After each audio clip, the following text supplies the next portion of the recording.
frères bien-aimés, la semaine dernière, je ne sais pas si vous vous souvenez de ce que je vous ai dit, et si vous ne vous en souvenez pas, ce n'est pas très grave. En tout cas, je vous annonçais sans détour que rien de nouveau ne surgirait durant cette nouvelle année liturgique, que nous allions recevoir du Saint-Esprit les mêmes enseignements, réentendre les mêmes paroles d'Évangile, et qu'au fond cela était un bien pour nous, puisque la vie n'est qu'un perpétuel recommencement, et que sans cesse nous avons à nous reprendre, en nous confrontant à la sagesse du Christ, espérant très fort faire quelques progrès jusqu'à parvenir à lui ressembler.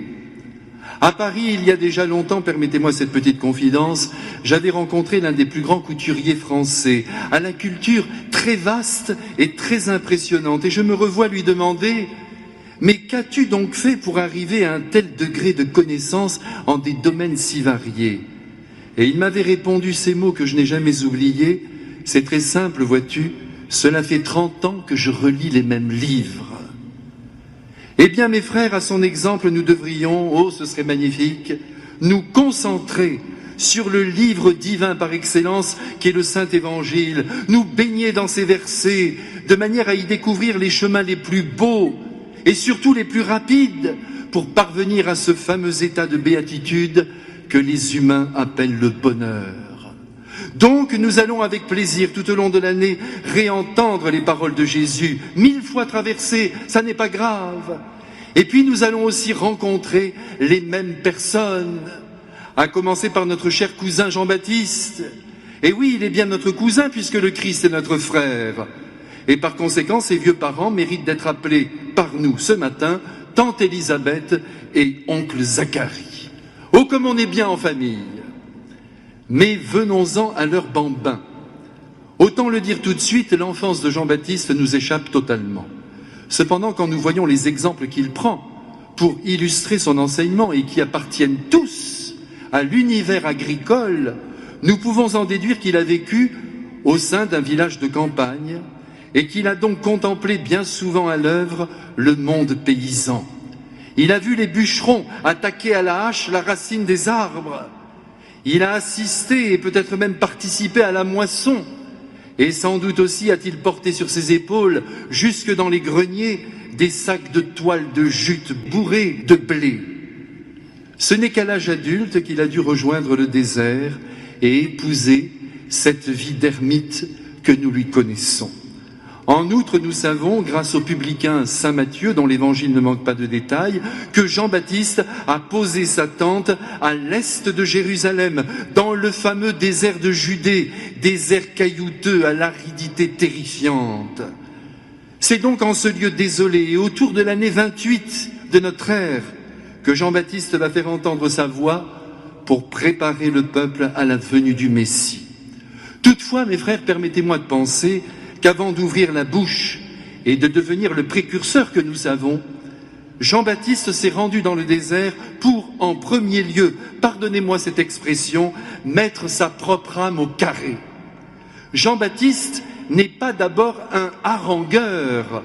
Il ne fait pas la campagne électorale du Christ, sa voix fut-elle tonitruante et efficace. Non, s'il prend demeure et même racine dans le désert, c'est d'abord pour se convertir lui-même.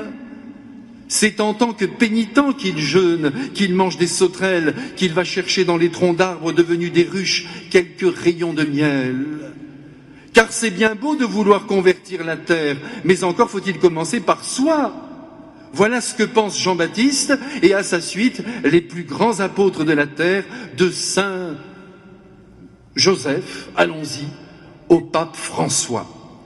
D'ailleurs, qu'on se le dise, la parole prêchée, croyez-moi, ne parvient à atteindre un cœur humain jusqu'à l'ébranler et à le dégager des chemins sans issue qu'il a pu prendre qu'à la seule condition qu'elle jaillisse d'un cœur transformé par cette même parole. On annonce bien que ce que l'on vit, voilà pour le principe. Jean-Baptiste incarné, et ce verbe est à prendre dans son sens le plus réaliste, les paroles qu'il proclamait, car elles sortaient non pas seulement de ses lèvres, mais du tréfonds de son être. Sa chair était devenue parole, mieux encore, sa chair parlait d'elle-même. Son physique d'ascète, son vêtement en poil de chameau, signe que la température devait baisser la nuit dans le désert. Ses longs jeûnes et bien sûr ses grands yeux illuminés par la présence de Dieu, que j'imagine aussi brûlants que fiévreux, tout cela devait offrir à son auditoire un spectacle impressionnant qui prouvait comme il était habité par ce qu'il disait. Mes frères, je vous en prie, c'est le moment. Imaginez devant vous Jean-Baptiste. Pensez qu'il est ici, dans le cœur de cette église, avec ses 2000 ans d'existence, et qu'il vous regarde, qu'il me regarde, comme il regarde toute l'église, depuis le pape jusqu'au dernier des fidèles. Et maintenant, écoutons-le, je lui prête ma voix, même s'il me parle à moi aussi. Son cri principal va retentir. Vous êtes prêts, le voici. Convertissez-vous. Autrement dit, changez ce qui ne va pas dans votre vie. C'est notre cousin qui nous parle. À cet appel, mes frères, nous devons répondre avec grande générosité. Nous convertir. Voilà le travail qui nous revient. Mais surtout, soyez bien rassurés, mes frères, ce n'est pas là un appel de Dieu destiné à nous aligner tous en rang, à nous faire marcher tous à la même cadence, sous le même drapeau, habillés tous de la même manière. Dieu n'est pas stalinien. Et il sait mieux que quiconque qu'au sein d'une même famille, car l'Église est une famille et non pas une entreprise ou une institution. Les enfants sont différents et doivent être accompagnés par leurs parents de manière appropriée. Dans les familles intelligentes, on ne demande pas à tout le monde la même chose et au même moment. Se convertir, j'y reviens mes frères, que ce soit bien clair, c'est tout simplement se tourner vers Dieu jusqu'à le regarder dans les yeux, sans jamais craindre son regard, sans redouter ses jugements. Je vous rappelle qu'il est notre Père. Mais me direz-vous peut-être, où sont donc les yeux de Dieu? Où est son regard? Où est son œil? Eh bien, son œil, mes frères, il est dans le ciel. Tout à l'heure, quand vous rentrerez à la maison, si vous avez 5 minutes à perdre ou plutôt à gagner, grâce à Internet, contemplez ce tableau extravagant peint par Jérôme Bosch à la fin du XVe siècle, qui représente l'œil de Dieu, avec en son centre, dans sa pupille, le Christ lui-même, et tout autour, les 7 péchés capitaux. Sous le Christ est inscrite cette phrase « Prenez garde, car Dieu vous voit ». Cet œil de Dieu, mes frères, s'il est dans le ciel, vous le savez bien, il est aussi en nous. Et il se confond avec notre conscience. Vous vous souvenez bien sûr du vers archi-connu de Victor Hugo qui traduit le remords du frère meurtrier. Et l'œil était dans la tombe et regardait Caïn. Cet œil divin, mes frères, que dis-je, ce regard divin, malgré sa fixité, ne le croyez pas sévère. En revanche, croyez-le sans cesse dirigé sur chacune de nos vies. Les yeux de Dieu sont des yeux d'amour. Ne prenez donc pas au pied de la lettre le « prenez garde » de Jérôme Bosch. Il exagère un peu pour nous réveiller, et tant mieux. Mais il n'exprime pas là la vérité tout entière. La vérité, la voici, je la redis. Les yeux de Dieu sont des yeux d'amour, compréhensifs, colorés d'indulgence, mais aussi d'exigence, capable de nous dire certains jours, parce que l'on est complètement à côté de la plaque, Pierre, Jacques, Jean, Catherine, Jeannette ou Clémentine, vous êtes mes enfants, je vous aime d'un amour inconditionnel, mais il n'empêche que vous méritez en ce moment que je vous appelle engeance de vipère. Et en effet, mes frères, il faut bien le reconnaître, souvent les uns et les autres, et à chacun son tour, nous trahissons le Christ, chacun à sa façon. Et c'est pourquoi nous avons sans cesse à nous ressaisir. Et pour ce faire, le temps de l'Avent est un temps privilégié. Pour ce travail de conversion que chacun doit réaliser en lui-même, je vous demande de me croire, Dieu a son plan d'attaque.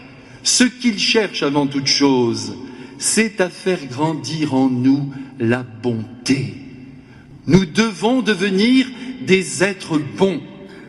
C'est dire que tous les efforts que nous faisons visent cet unique but, être bons. Nos efforts de conversion ne sont donc pas là pour nous mutiler, pour nous réduire, pour nous enfermer dans des schémas de vie qui nous empêcheraient de respirer. C'est une confusion que les hommes font souvent que de croire que Dieu veut que nous menions une vie étriquée, régie par des principes qui ressembleraient à des œillères destinés à nous faire marcher ici-bas, la tête baissée, sans liberté intérieure et sans grands éclats de rire. Mais pas du tout. Dieu aime la joie, Dieu aime la vie. Sa politique travaille au bonheur de la personne humaine. C'est dire ici que les principes les plus établis, même en matière de morale, doivent être proportionnés à la situation des hommes. Dieu ne demande pas la même chose à tout le monde. Nos structures psychologiques sont différentes. Nous ne combattons pas tous à armes égales. Prenez ne serait-ce que la volonté. Chez l'un, elle est vigoureuse. Chez l'autre, elle est faible. L'un tout naturellement saute de son lit à 5 heures du matin, frétillant comme un poisson pris à l'hameçon. L'autre tout naturellement à 8 heures sort péniblement de son lit et pèse 3 tonnes. C'est ainsi. On aura beau dire au second, allez, fais des efforts, secoue-toi. Certes, quelques améliorations pourraient voir le jour, mais globalement, rien ne changera foncièrement. Et soit dit en passant, il est fort possible que la tortue gagne la partie sur le lièvre. Néanmoins, mes frères, tout le monde, à partir de ce qu'il est, lièvre ou tortue, marmotte ou kangourou, doit se convertir, c'est-à-dire tourner son regard vers celui de Jésus et comprendre dans ses yeux ce qu'il attend de chacun. Et ces yeux, comme je vous le disais il y a un instant, si on les trouve dans le ciel ou mélangés à notre conscience, ils nous regardent aussi du fin fond de l'Évangile, où les exigences de Dieu sont manifestes, mais également dans la prière, où au secret du cœur, dans un profond recueillement, Dieu notre Père peut nous faire percevoir ses désirs sur nos vies et peut-être aussi la nécessité d'abandonner telle ou telle mauvaise habitude, de modifier quelque aspect de notre vie la plus concrète. N'oubliez pas ce mot du grand poète allemand Rilke. C'est à l'heure la plus silencieuse de votre nuit que vous comprendrez la direction que vous devez prendre. Voyez mes frères, le poète précise que c'est dans la nuit que la réponse est donnée. Et il ne s'agit pas là, bien sûr, de la nuit atmosphérique opposée au jour, mais de la nuit intérieure que chacun peut connaître et qui peut surgir d'une déception profonde de soi. Ça vous est arrivé, mes frères, quelquefois, de ne pas être heureux de vous-même, comme ça m'est arrivé à moi aussi, avec cette fameuse tristesse qui nous broie à certaines heures, parce qu'on s'est mal conduit dans tel ou tel domaine, parce qu'on ne se trouve pas beau intérieurement, parce qu'on n'est pas en paix, tout simplement pour tel ou tel motif, et à chacun le sien. Léon Bloy disait « Il n'y a qu'une seule tristesse, celle de ne pas être des saints ». Comme il avait raison. Aussi Jésus, ne voulant qu'une seule chose, que nous soyons heureux, reprend pendant le temps de l'Avent les choses en main, et à travers le haut-parleur qu'est Jean-Baptiste, te crie, convertis-toi, ce qui revient à dire, sors du double jeu qui t'étreint, sois un homme d'une seule pièce, sois entier, froid, chaud, ce que tu voudras, mais par pitié, pas tiédasse. Et dans cette ligne, mes frères bien-aimés, soyons concrets, le moment est venu, pour vous comme pour moi, qui nous proclamons les amis du Christ, de faire le ménage en nous, de revoir quelque peu notre vie, que dis-je, un bon coup notre vie, même si, ne nous faisons pas d'illusions, nous ne progresserons que lentement. Ce qui, au passage, nous oblige à être extrêmement indulgents avec les autres, qui pataugent avec nous dans la même imperfection. Je vous l'ai dit, il faut être concret, je vais l'être maintenant. Il y a à mes yeux une vertu qui englobe toutes les autres et qui doit régir nos existences. Cette vertu, c'est l'honnêteté, qui évidemment ne regarde pas que le portefeuille, même si dans notre manière de nous comporter avec l'argent, eh bien, cela nous explique qui nous sommes et comment nous nous comportons aussi avec les autres. C'est souvent de la même manière. L'honnêteté, ou si vous préférez la droiture de vie. Et ce n'est pas facile, autant l'avouer tout de suite, que d'être honnête avec soi, avec les autres et même avec Dieu. on serpente plus facilement que l'on ne file droit. Tenez, cela me fait penser à ce mot célèbre d'Eugène Labiche que j'ai ramassé dans une de ses pièces de théâtre.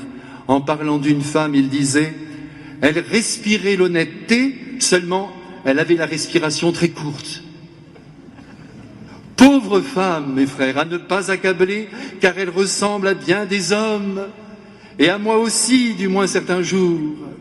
Être honnête, être vrai, tracer droit, tenir les engagements que nous avons pris, assumer pleinement les responsabilités qui sont les nôtres, ce qui revient à dire vivre au grand jour, sans mensonge, en reconnaissant ses défauts, ses péchés, ses faiblesses, ses limites, ses tares, ses incapacités. En un mot, en s'estimant pauvre devant Dieu, devant un prêtre, mais aussi devant son miroir. Tout cela est très grand, mes frères, c'est même immense. Et c'est ça l'honnêteté. Et c'est à cet effort de lucidité que Jean-Baptiste nous appelle tous ce matin. Si en sortant de cette messe, vous vous dites avec moi, devant Dieu, devant un prêtre, devant mon miroir, c'est décidé, je vais enlever mon masque. Jean-Baptiste, le plus honnête homme que la terre ait connu, n'aura pas parlé en vain. Il aura parlé à notre vie, désormais toute heureuse de s'ennoblir, en se faisant belle et bonne pour la venue dans 17 jours de notre Seigneur Jésus-Christ, le plus honnête des dieux. Amen.